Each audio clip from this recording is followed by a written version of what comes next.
Hello, Capricorn, I almost said Aquarius, Capricorn rising and Capricorn moon people. This is your weekly astrological and card horoscope for the week starting November 20th, 2017.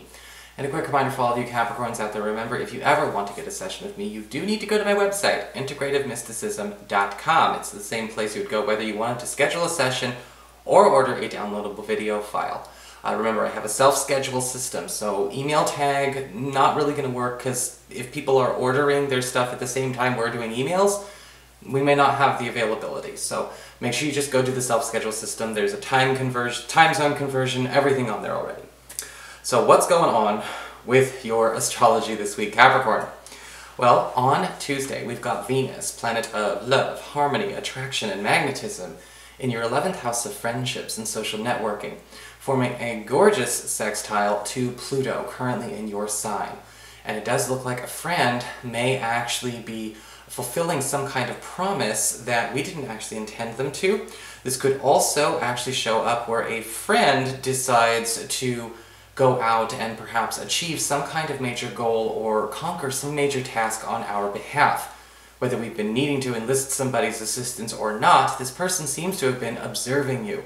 And you may actually find with Venus sextile to Pluto that this may actually be something very, very vital or clearly vital. Sometimes with Venus sextile to Pluto as well, we have a chance to perhaps actually make a friend of somebody we thought to be more of a rival or an enemy. And I know that's been a big theme, I think, for a lot of Capricorn people, especially ones I've been doing personal readings for, so keep an open mind. On Friday, we also have Mercury, planet of communications, haste and speed, in your 12th house of your past, your privacy, and your hidden zone, forming a tense square to Chiron, currently in your 3rd house of communications and pacts and promises and contracts. And with Mercury squared to Chiron, there may be some issue coming out that we were not ready to have go public, possibly with a plan that we've been working on behind the scenes, whether it's a collaboration or perhaps it's just a very loudmouthed client or customer or collaborator. There may be something going on where our personal plans or something, again, that we were not ready to debut suddenly becomes public knowledge. This may rub a sore spot with you because this may not necessarily be something that you feel was ready to, again, become public knowledge. So hopefully we can keep this under wraps, just be prepared and make sure, again, that we're not sending out information or, if there's something that people are not meant to see or they're not meant to know, if you have a leak, you have a leak. Now, you can start managing your leaks as soon as you see this video, but at the same time, this can be prevented. All astrology can be averted. It's how we choose to act with it. Whether we're going to be hijacked by these energies or we're going to work with them. That's how a magician thinks. So what's going on with your cards this week? Well, for your spiritual advice, we do have the card of the Chalice. Alright, the prompt reads rejuvenation and fulfillment. So this is absolutely going to be an easy week for, I think, a lot of Capricorn people. When we talk about fulfillment and rejuvenation, this is going to be a week of a lot of refreshers. Whether we're refreshing the energy in our relationships, refreshing the energy in our bonds, or again, doing just a simple check-in to reset bonds.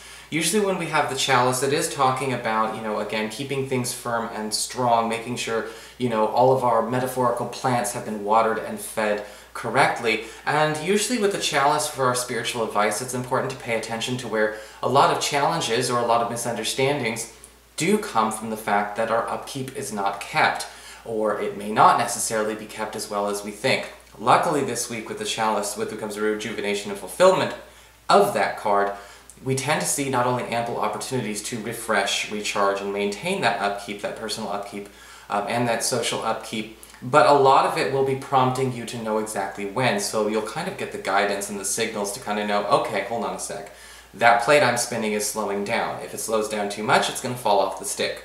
This is a week where we're going to start to see a lot of opportunities to keep those things going, or again, give them more energy to stand strong on their own.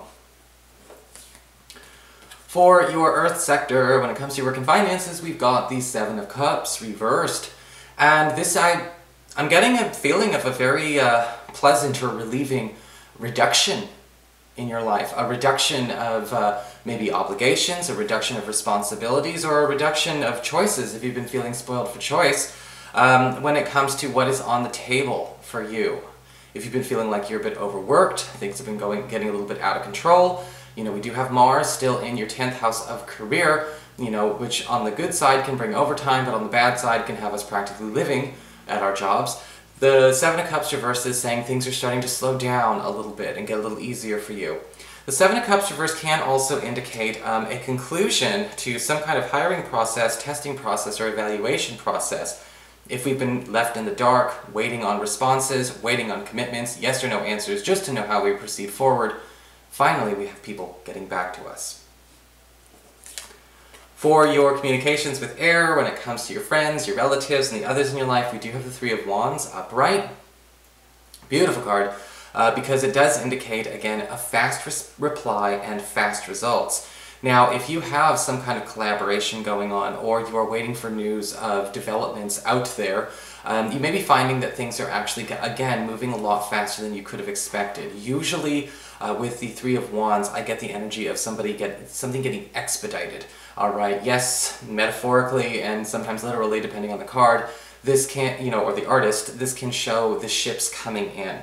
But in your case, everything is coming in a lot fast. We're getting a lot of returns on energies that we put out there, on motions that we put out there. If we've been sending out messages to people, if we've been trying to get initiatives started, if we have a friend or a contact going out and representing us, you know, kind of hitting the pavement, we have people actually coming back this week with the Three of Wands upright, again, ready for a fast start or fast or quicker returns than we could have expected. This could be exactly the prompt you want, especially if you have been waiting for a chance to actually get something enacted, or you're trying to get something that's been, again, sitting on a shelf for too long off that shelf. Here you go. For your challenge this week with fire, we do have the King of Cups upright. And there could be some difficulty with a rather clingy water sign, a Cancer, a Pisces, or a Scorpio. But the thing is, the King of Cups is upright, so I don't think this person is necessarily trying to be a problem. Usually, though, with the King of Cups, we do see an issue with crowding happening. And I'm getting a feeling of crowding from this card. This you know, maybe more like a tag-along, somebody who's following you around like a bit of a shadow. Maybe they want to get involved, but too many cooks, you know, will spoil the soup.